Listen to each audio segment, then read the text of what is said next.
Rasulullah SAW sembelih 63 ekor unta, satu gambaran seolah-olah setiap tahun Nabi sembelih satu unta. Jadi kalaulah sekiranya kita tuan-tuan dan puan-puan ada rezeki, ya, janganlah nak tunggu 10 tahun, 20 tahun sekali kita sembelih korban. Kalau boleh ada rezeki tiap tahun kita buat korban. Ada orang tu, ustaz, saya dah korban 10 tahun dulu. 10 tahun dulu, sekarang takkan awak tak ada rezeki? Bonus dapat, CPF dapat, duit untuk dividen semua dapat. Buatlah korban. Jadi begitulah dia tuan-tuan dan puan-puan. Korban ni satu sunnah yang diamalkan setiap tahun. Kalau ada rezeki kita buat. Itulah 63 korban disembelih di tangan Nabi sallallahu alaihi wasallam dan lebih 37 diserahkan, diwakilkan kepada Sayyidina Ali radhiyallahu anhu. Apakah fadilat dan rahsia korban tuan-tuan dan puan-puan? Memanglah banyak fadilatnya, ya. Dalam sebuah hadis di Aisyah radhiyallahu anha, Rasulullah sallallahu alaihi wasallam telah bersabda, "Ma amila adamiyun min amalin yauman nahri ahabbu ila Allah min ihraqid dam." Sesuai Rasulullah SAW telah bersabda, tidak ada yang dikerjakan oleh anak Adam pada hari nahar, hari raya korban, yang lebih tercinta kepada Allah daripada mengalirkan darah, iaitu penyembelihan korban. Itulah amalan yang paling sekali dikasih oleh Allah Ta'ala. Dalam riwayat lain menyebutkan bahawa titisan darah yang pertama yang disembelih pada korban sebelum mencecah bumi, Allah dah ampunkan dosa orang yang berkorban itu. Jadi kita sembelih kambing, kambing itu pun mengeluarkan darah. Sebelum darah pertama kena pada bumi, Allah ampunkan dosa kita. Subhanallah tuan-tuan.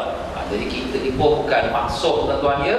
Kita pun banyak kelemahan, banyak kesilapan. Jadi inilah salah satu jalan untuk menghapuskan dosa kita dengan kita melakukan korban.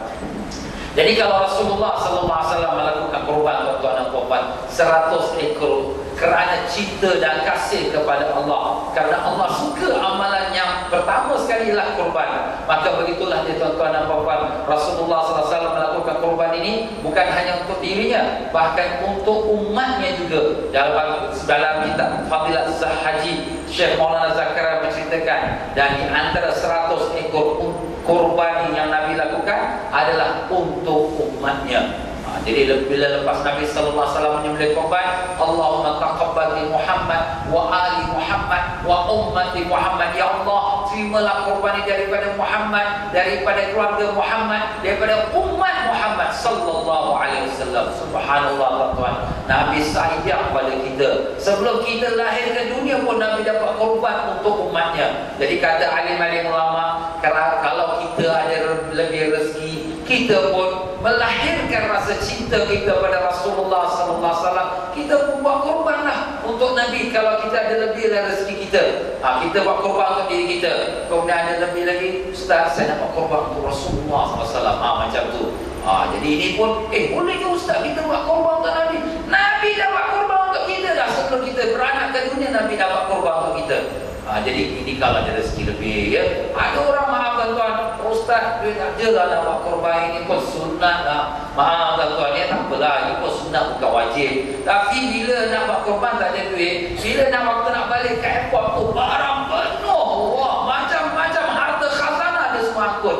Maaf tuan-tuan, kita ni nak pergi haji ni, kalau boleh kita habis-habisan dalam ibadah. Habiskan, tak apa. Ni korban sunat, tak apa aku buat. Ni sunat, tak apa aku buat. Kita buatlah sempurna ibadat. Lebih tu ada lagi duit, ada rezeki, kita nak belanja tak apalah. Tapi janganlah untuk ibadat kita lokek, aku dah buat dah lah, ni sunat. Tapi lepas tu yang lain yang belanja dunia tu kita tak sayang, habis-habis kita belanja. Jangan tuan, ya. Ini nasihat saya lah, ya. Jadi kalau kita ada rezeki lebih, kita pergi haji ni, biarlah kita buat korban. Jadi dengan itu dapatlah sempurna. Nabi susah payah bawa korban dari Madinah, kita tak payah lagi nak bawa korban dari Singapura, cuma buat duit saja. Kita pun dah mudah. Sekarang kat Singapura pun kita boleh buat korban, di mana-mana pun kita boleh buat korban. Jadi begitulah dia tuan-tuan dan puan-puan, ya. Korban kita untuk diri kita, untuk ada orang mak bapaknya belum buat korban, dia buat korban. Ada orang nak buat korban untuk Rasulullah SAW. Habis kalau kita dapat korban untuk orang lain boleh. Kalau untuk orang lain, setengah-setengah ulama mengatakan kenalah dapat wasiat daripada orang tersebut. Wasiat Wasiat ni maknanya orang tu wasiatkan, kalau aku mati kau mau buatkanlah kurban untuk aku. Itu setengah ulama kata. Tetapi kalau untuk ibu ayah kita, dan memang ibu ayah kita ya, kalau untuk Rasulullah SAW kita boleh buat kurban untuk mereka. Kalau untuk anak-anak kita boleh buat kurban untuk mereka. Tetapi kalau anak-anak ni tuan-tuan ya, kalaulah kita ada anak yang paling bagus sekali, kita buatkan akikah. Itu nombor 1, akikah. Akikah ni sebenarnya sebagai tanda kesyukuran kita kepada Allah yang menurunkan kita anak. Dalam hukum Islam, sunat kita buat akikah ni pada hari ke-7 anak tu dilahirkan, pada hari ke-7. Kalau tak dapat hari 14, tak dapat hari 21, tak dapat hari 40, tak dapat sampai bila-bila lah, bila ada rezeki tu buatlah ya. Dia setengah ulama kata salah lagi dia belum balik. Ada ulama kata dah lepas balik pun tak apa. Jadi kalau anak kita ni belum lagi diakikahkan, kita akikahkan itu lebih afdal. Tapi kalau anak kita dah diakikahkan, tak apalah, kita boleh buat korban untuk anak-anak kita. Jadi itu caranya. Jadi kalau anak-anak baru lahir ni, biasanya kita buatkan pada hari ke-7 tu 4 perkara.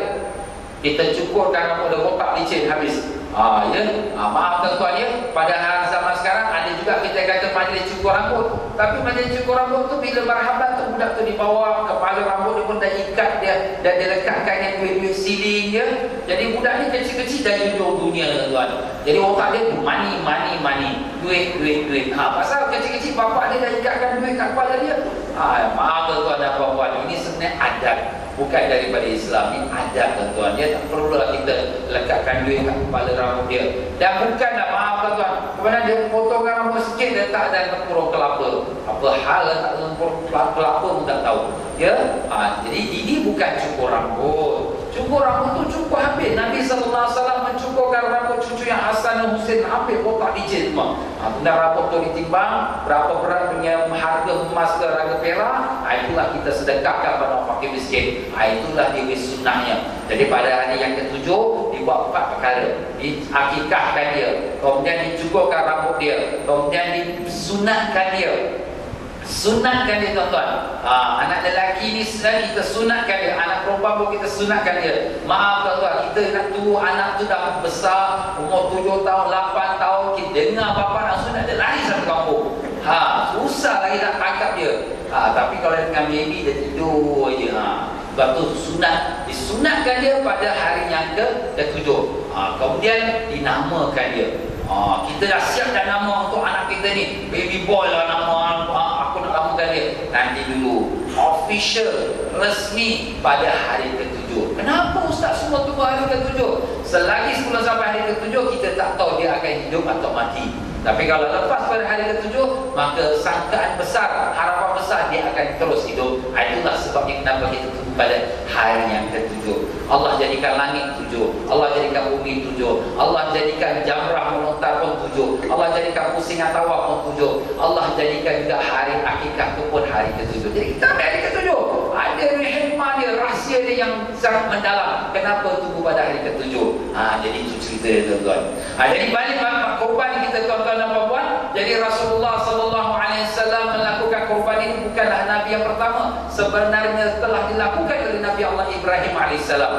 Itu sejarahnya. Tuan-tuan dah dengar dah cerita jamrah. Apabila Nabi Ibrahim AS diperintah oleh Allah SWT untuk sembelih anaknya Ismail. Dibawa pergi ke Mina nak sembelih. Setan datang, Nabi Ibrahim lontar. Setan datang, Nabi Ibrahim lontar sampai 3 kali. Itulah 3 tempat jamrahnya kita melontar hari ini tuan-tuan. Jadi setelah itu Nabi Ibrahim membawa anak Ismail dan disembelih. Diletakkan pisau kat lehernya, gesek tak masuk, gesek tak masuk. Kemudian Allah telah turunkan daripada syurga kibas, wa fadainahu bi dzibhin 'adzim, dan kami gantikan dia dengan satu penyembelihan yang besar. Kibas ini sebenarnya kibas daripada zaman Nabi Habil. Habil tuan-tuan anak Nabi Adam AS. Kalau tuan-tuan masih ingat lagi kisah cerita Habil dan Habil. Habil ni abang nak rebut kahwin dengan adik dia. Nabi Adam kahwinkan dengan Habil ni dengan adik si Kabil. Tapi Kabil tak mau, dia nak kahwin dengan adik dia sendiri. Jadi Allah Ta'ala kata, okey, buat korban.